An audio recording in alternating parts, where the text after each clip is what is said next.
Governor Brian Kemp has lost a little support, according to an 11Alive poll released this week. But the poll also shows Kemp is still very popular among Georgia Republicans as he faces a possible Republican primary challenger just 18 months from now. 11Alive's Doug Richards has more. Governor Kemp himself has speculated on the possibility of facing a Republican challenger in the 2022 primary.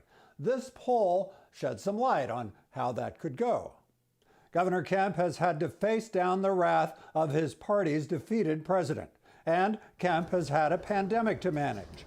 It's been a tough year for the governor, yet our 11Alive poll shows Republicans are mostly sticking with Kemp.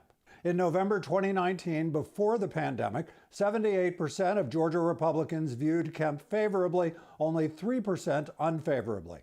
In December 2020, 73% of Georgia Republicans still view Kemp favorably, though 13% of Republicans now view him unfavorably, and some of them are pretty vocal.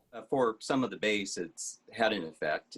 I talk to people every day who supported Brian Kemp who say they aren't going to support him again in his reelection. Of course, 18 months until the Republican primary, that's an eternity in politics. Jason Shepard says the poll numbers for Kemp could dissuade another Republican challenger.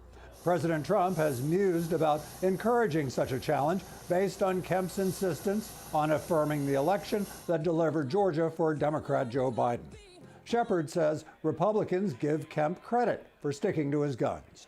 I've known Brian Kemp for over 16 years, and the president's not going to affect my opinion of Brian Kemp. I'm going to judge him by his action and his words. Kemp's poll numbers also show some surprises among Democrats and independents.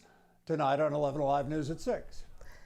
And you'll find more from our exclusive 11Alive Survey USA polls on 11alive.com. It even shows you which candidates are leading the Senate runoff races.